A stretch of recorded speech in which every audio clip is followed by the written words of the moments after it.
Kendo Podcast episode 131. In this episode, I want to talk about strike or not when your opponent is not able to fight. Kendo Podcast by Hiro Mafuji from kendoguy.com. Thank you for listening. This podcast is about Japanese martial arts Kendo for Kendo lovers and supported by Kendo enthusiasts through patreon.com. Thank you for your support, guys. Please visit kendoguy.com for more Kendo information and how to support kendoguy.com. Thank you for listening. Welcome to Kendo Podcast episode 131. In this episode, I want to talk about about this question I received from a subscriber of my YouTube channel. And let me read it to you if I can find it. Where we go. I'm not too sure how to say his name or her name. I'm sorry about that. But it's I'm gonna put a link so you can see the question and his or her name. Okay, I have a question. And yesterday when I was practicing in my dojo, I did a keiko with a fellow student, and I aimed to strike his kote. I really intended to hit the kote, okay, but the attack missed and it hit him in his arm near the elbow. Familiar?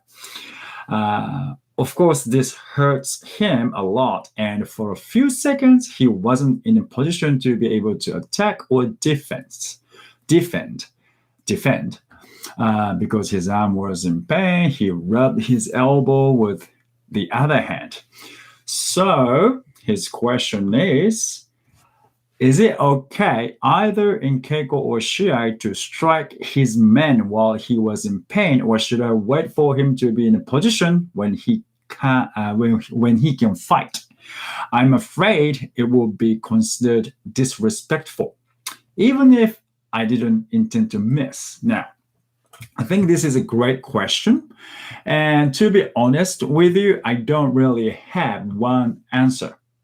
I'm going to share my point of view and what I would do, or how my thoughts on this kind of thing changed over the past decades. Now, if you're in shiai, you want to win. So if your opponent, that happens in kendo, it's a full contact. Even though we have men, kote, do, tsuki, and protectors, we don't really intend to miss. I hope there are no people out there just, intentionally miss targets so they can hurt other people. I hope not, right? But I kind of have feeling that there are some people like that. Now, in kendo as well, because you do kendo, it doesn't mean everyone has same values as you do. I don't know what value you hold. Everyone has different. That's why it's that's what it is. Everyone is different. Everyone was born in different country. Everyone has different cultural background. Everyone does. We have lived up to so far in a different lives. So we can't just have one answer. Now, kendo was technique for, not kendo, kenjutsu was to fight, the techniques to kill or hurt others or protect yourself. Back in old days, samurai used to fight with katana. So it is, you can say it is techniques of the sword, right? Now it became kendo. Whatever the reason, it became kendo, and then that is not the main purpose. What we do now.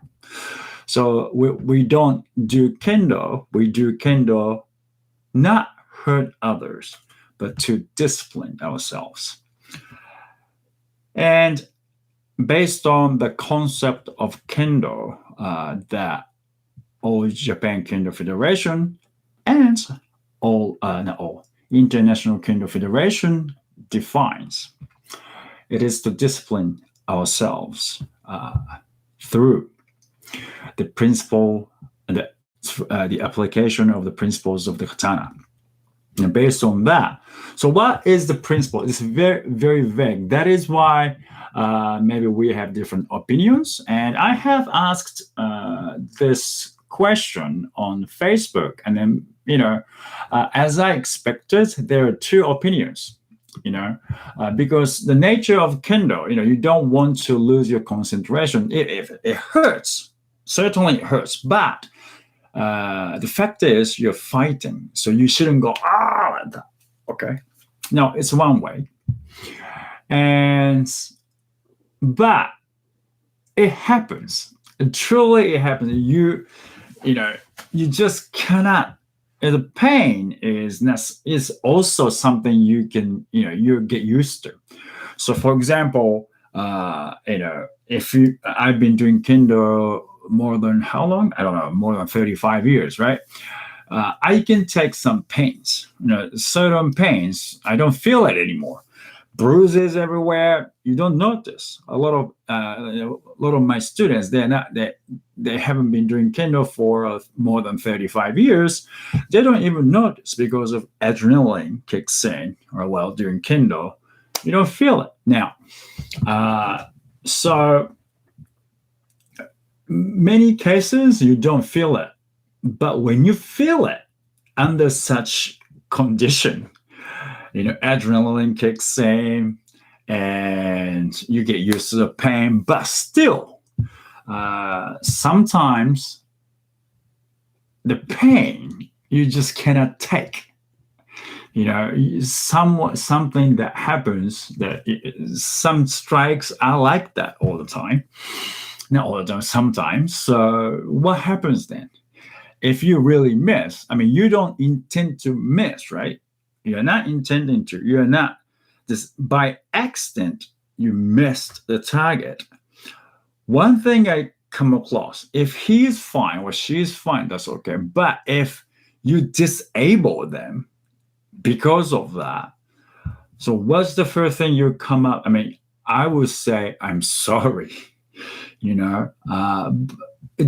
probably depends on what level they are as well. Obviously, if they're not at my level, like lower level students, I'm sure they cannot take pains as much as I can. So probably I'll apologize to them because I missed where I'm not supposed to. So probably I will apologize.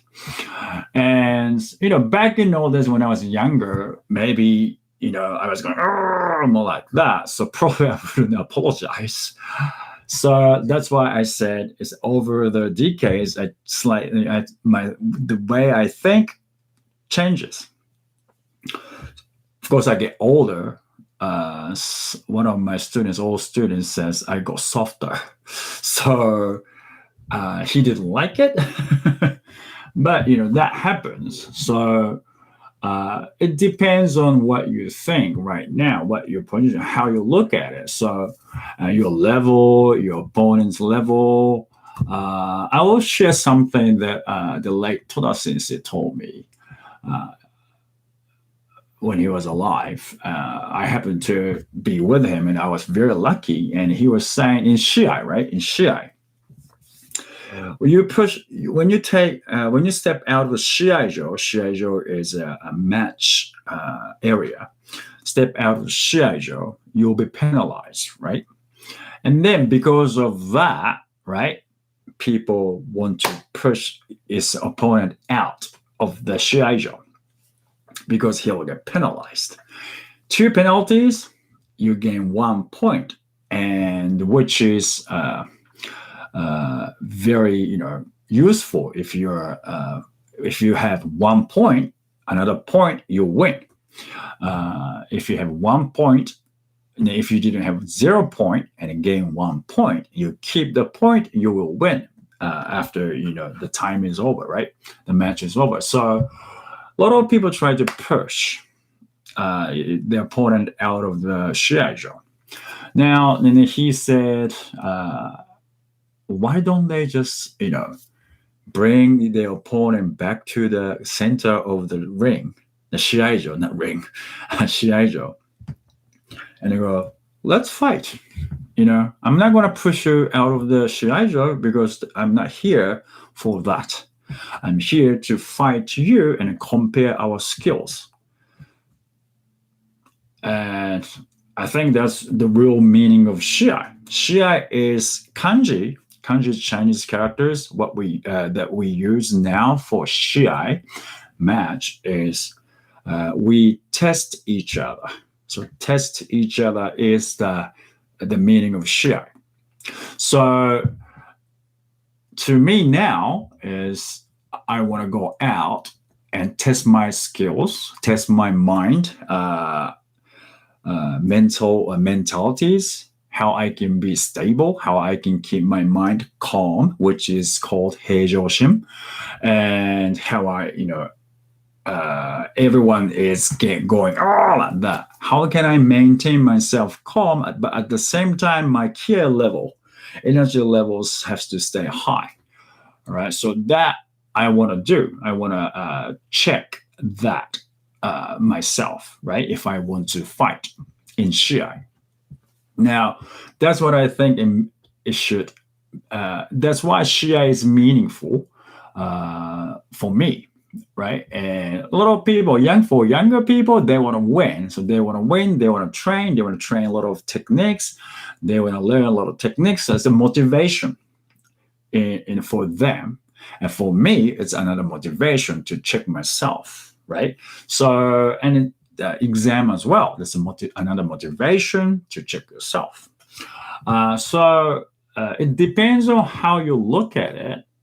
You hurt your opponent and then you miss it.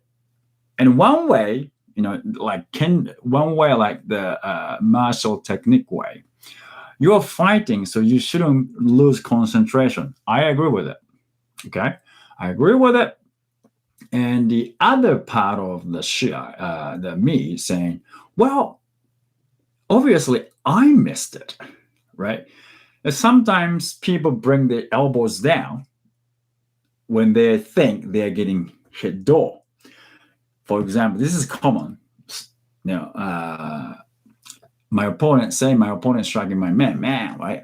Man, kaeshi do, and then they go bring their elbow down to protect their do, and then a smack hit their elbow. I didn't mean to do it. They brought their elbow down like that to protect their do. Now, I probably would say sorry, but not as much. I don't feel as much sorry as I miss it because they came down. It almost looks like, hit my elbow instead of my door. This is a protection, right? You're protected, but this is not protected. But they try to protect their door so they don't give their opponent a point. I don't think it makes sense. So that's another thing. Well, so different situations, different. I think differently, but probably you too. So basically, Kendo now is not to hurt others.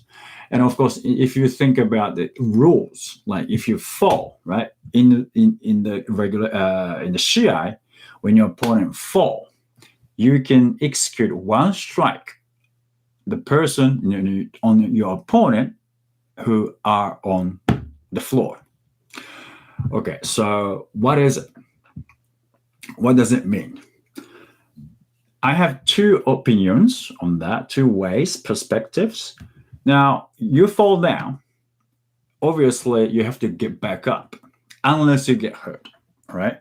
So you have to back up as soon as possible, as quickly as possible, because it's a fight. You're fighting, so you don't want to stay on the floor. Okay, so it's probably from this, kenjutsu part of kendo, right? So that's why they're allowed to execute one strike. But you don't have to. You're allowed to. You are allowed to execute one strike on the person who just fallen down. Okay, before Shimpan says yame. Okay, so and then just one strike. right? But you see a lot of people in Shia because the adrenaline going on. There's just multiple hit. That's not good. You have to control yourself, right? So this person should be penalized because that's just violence. You know, whacking the person who's just on the floor. Okay, so it's different, right?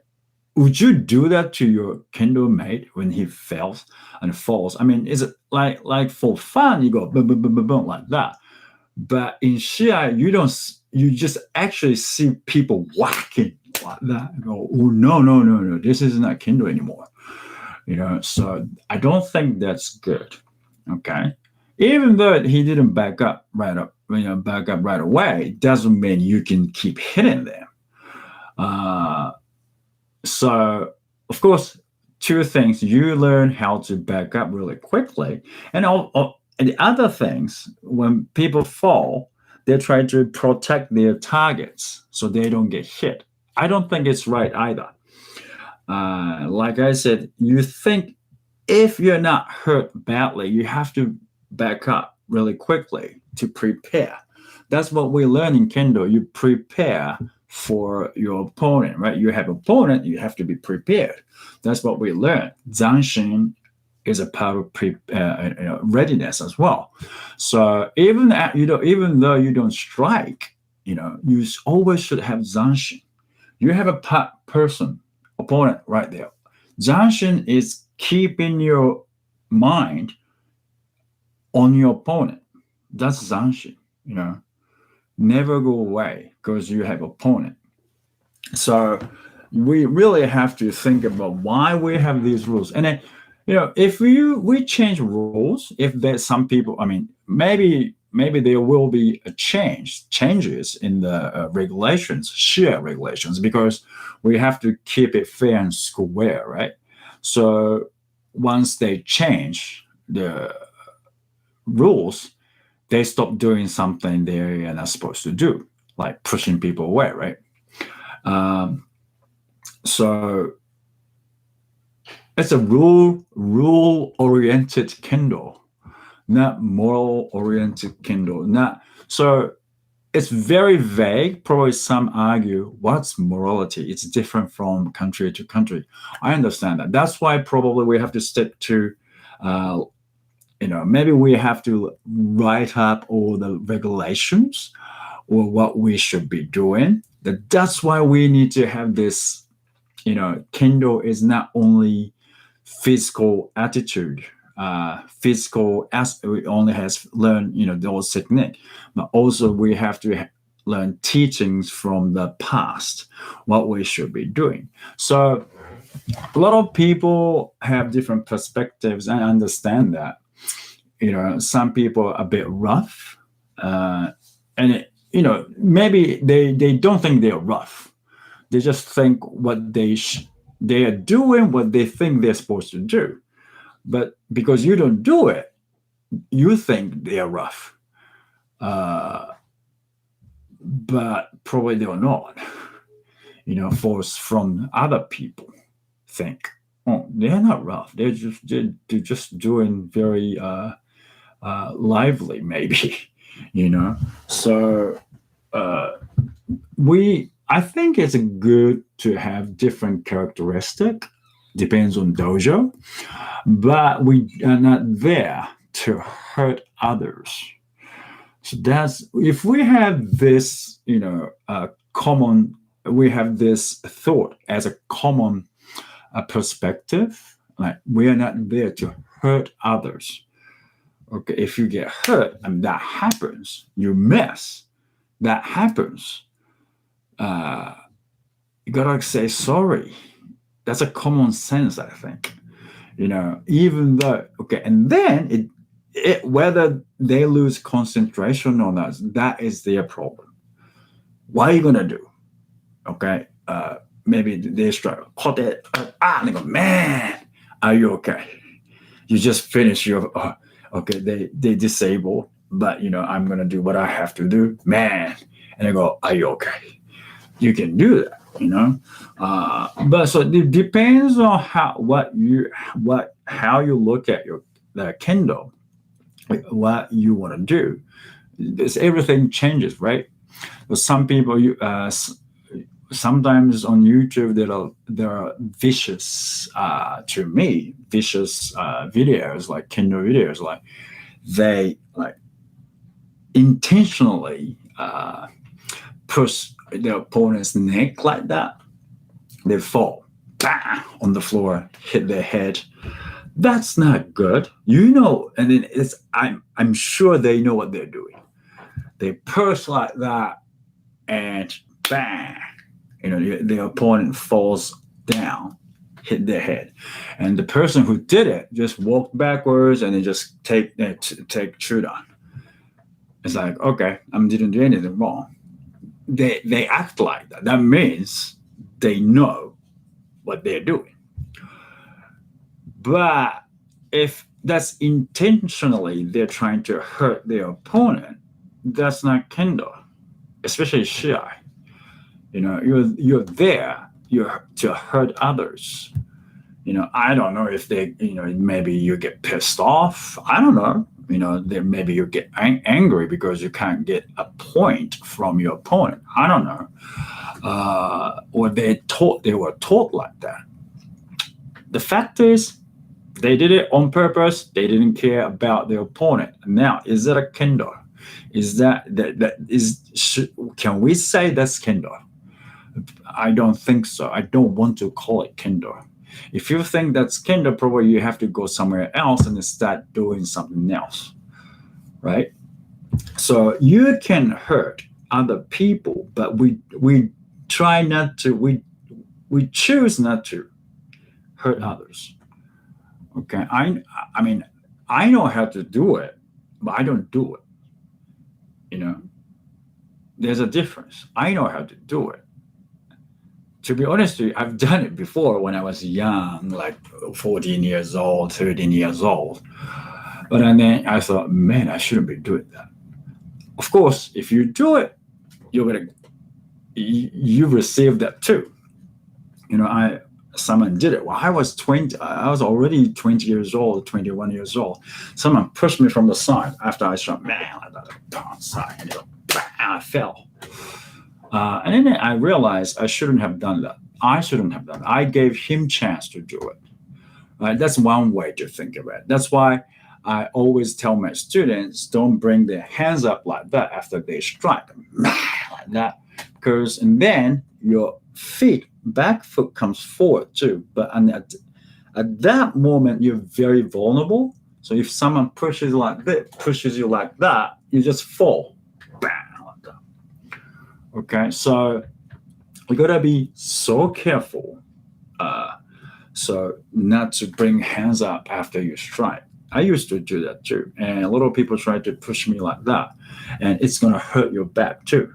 I have a bad back, so I'm very careful not to do it. But sometimes you forget about it and you do it, and what's the time when you get hurt? So one thing you have to remember is Kendo is full contact, and a lot of people have their own views, and it's not necessarily they have your own views. And then you have to know how to protect yourself, and of course, you have to know how to deal with these people.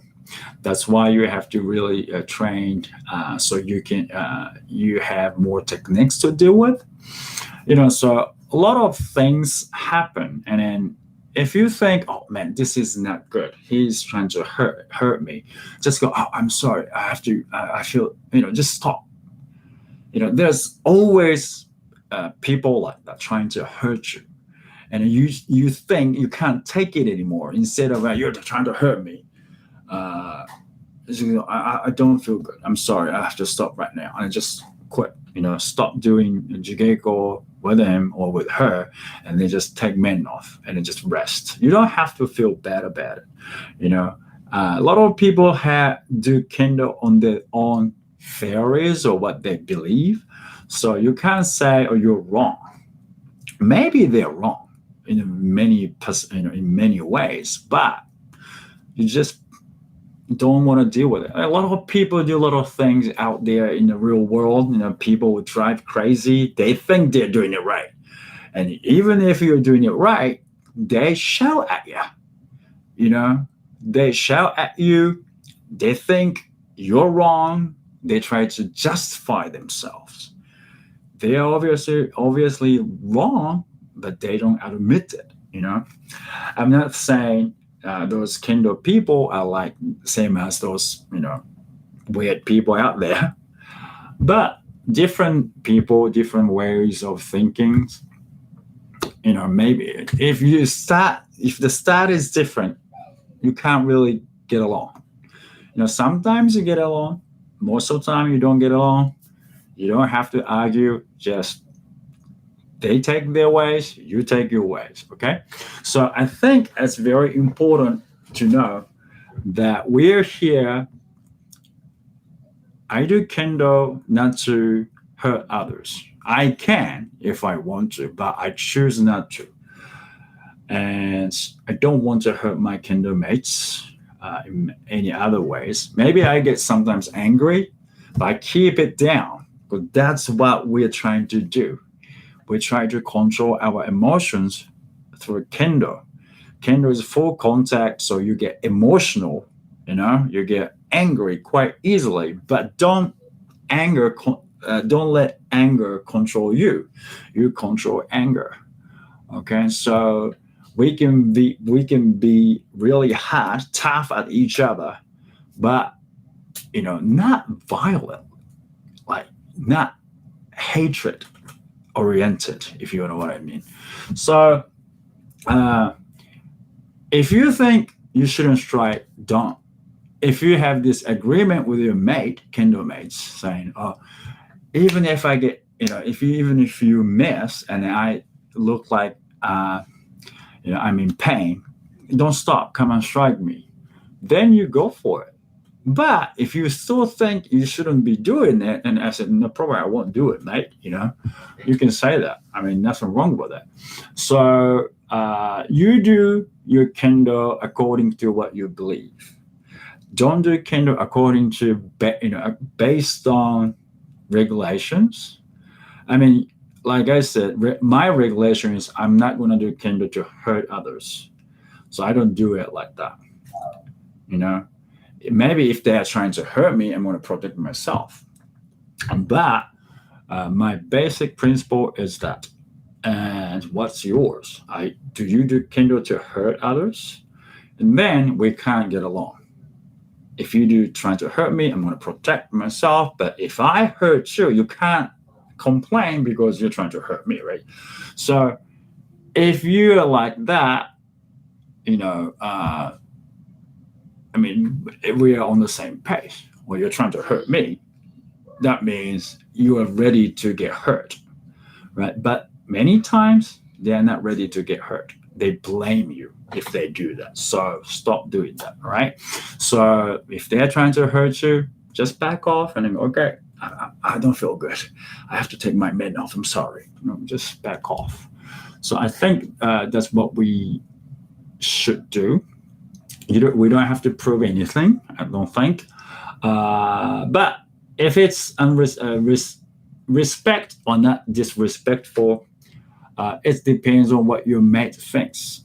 It depends on what you think as well. If you think it's disrespectful, don't do it. You don't have to do anything you think that is right, because it's the regulation says you can hit person, hit one time on a person on the floor. If you don't want to do it, don't do it. You don't have to do it. You're allowed to do it, but you just go to fall. And you just make sure, okay, I'm not going to strike you, but I'm not going to lose concentration. I'm going to keep eye on you. And when he comes up, we can keep going, right? If Shimpan doesn't say yame, he backs up, we can keep going, I think. Usually, Shimpan says yame. So it's all up to you, okay? But like I've been telling you, don't do Kendo to hurt others. That's not right. Okay, so if you think you should stop. And if you think you can go, you can go. But please make sure you don't hurt your opponent, even your opponents.